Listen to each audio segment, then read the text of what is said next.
right? So that's where Closet Space came from. Once they offered that to me, I didn't really have anything that I had written that would work for the budget that we were doing it for. So that's when I reached out to Jason Stewart, because I knew he had that script that they had written to produce that just never happened. And it worked perfectly for the budget level and everything. So that's kind of how that came together. But then that one had its own problems, you know. Nothing really came out through Lionsgate. That was the one after that was Closet Space was released through R Squared Films put Closet Space out. Yeah. And then how does how did things go with Closet Space's distribution? Okay, but that's when things started to get really frustrating. And that's again a lot where a lot of the gatekeepy weird stuff that in betweening comes from, because I feel like it was low budget for sure, but there were other movies along the same lines at the time that were doing the same sort of promotion and played the same festivals that we did, that would seem to be like they'd take off. They'd get in the perfect festival or whatever, and then that would catapult that person to do their next really big film, you know? And that was how it used to be, though. Like late 90s, early 2000s, it was you make the film, that film becomes your calling card, and suddenly you're going to become, like I'm saying, it was like what happened with Kevin Smith, Robert Rodriguez, and Tarantino. Okay. So please continue.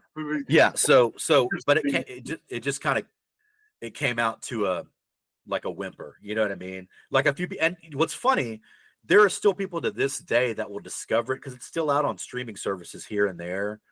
And they'll be like, hey man, I watched this, pretty cool for a low budget movie. Like I'll still get positive stuff every so often. So I know that people dig it, but it just didn't do what I thought it might do for me. And we were going to all those Fangoria festivals and promoting it. We took the door with us and had tentacles on it, you know, like trying to make a big show of everything, but it just never worked out. But I met a lot of people at those shows that I ended up working with, like Debbie and stuff. So it worked out in that way, but it just didn't do what I hoped it would do. But it did lead the lead in that, or the male lead in that movie, James. The female lead is my wife, Melanie. James had gotten a line on some funding, and he's an actor, and he wanted to produce something that he was in, and he could get a larger budget, slightly larger. I think Walking Distance we shot for like 180 grand or something. But so that it was a step up. And so that's where it was called Psychic Experiment when Lionsgate put it out, but that's where that came from. Because I had that script. I had been writing it for a while, but it was a bigger budgeted thing.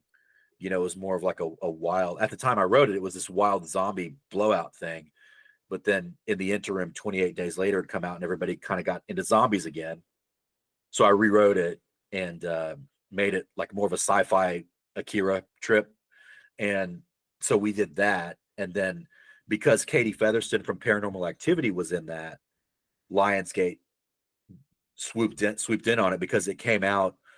We shot it before the first Paranormal Activity came out, but I had seen people, or we shot it before it came out wide release, but I'd already seen horror guys flipping out over this movie that they saw at a festival. And James, the producer of Psychic Experiment, had known Katie because she's from Dallas. He knew her from like an acting class or something. And I was like, James, we need to get her in this movie for this role, you know, because that'll probably help us. Because whatever happens with this movie, if people love or hate it, Paranormal Activity, I mean, it's going to make waves, like Blair Witch Project. You know, I knew it was that kind of vibe, right? I could just tell there's a groundswell. So we get her in the movie. The first one comes out. We're in post. And then they announced the second one. So because she was it was all still so popular and everybody was like flipping out over it, Lionsgate was like, what else have you done? And they found out that she was in this movie that we did. They scooped it up. And then we got foreign distribution because of that too. And so that's kind of how that got out. Did that happen through did it get seen by Lionsgate through a festival, through a film buyer? Like how does the sale of that film kind of happen?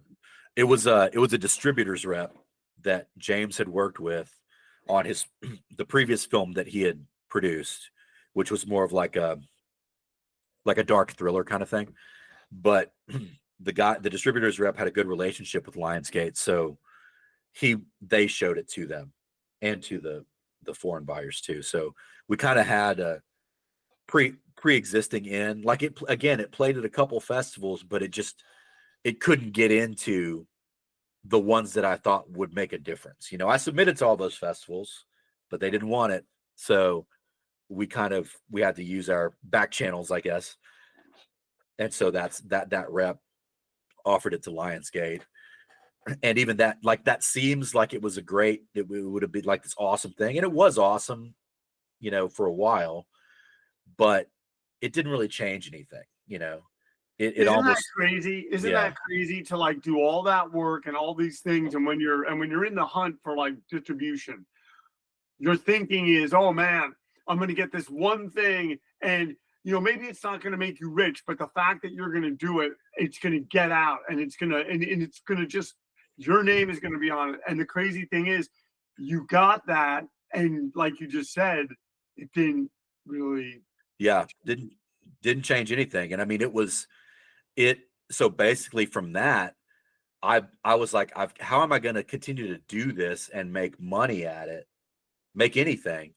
And I basically had to work on other people's set as an assistant director or as a line producer, which I had done on all my movies, and I had a talent for it, I guess. But no one wants to do that. You know what I mean? No director wants to do that, because they're thankless jobs. They're the most stressful jobs on set. And so I did that for a while, and again, met people that we ended up working with, but it started to take a toll on me. But that's why there's so Psychic Experiment came out in 2011. And then it was, 10 years before I even made Mystery Spot. And it was because I just couldn't, again, I was frustrated, but also if I tried to pitch something, it would fall on deaf ears, or, people just weren't into they wanted to do like a found footage thing or something, which I wasn't into. I didn't have anything for that. And I mean, it's all that stuff that's in betweening. That's where all those conversations came from. It's me trying to get another movie going, but it just took forever for me to get something else up off the ground. And really, it was the frustration of going through all that, during which I wrote Inbetweening and I wrote Mystery Spot. And that's why those movies are kind of all about that,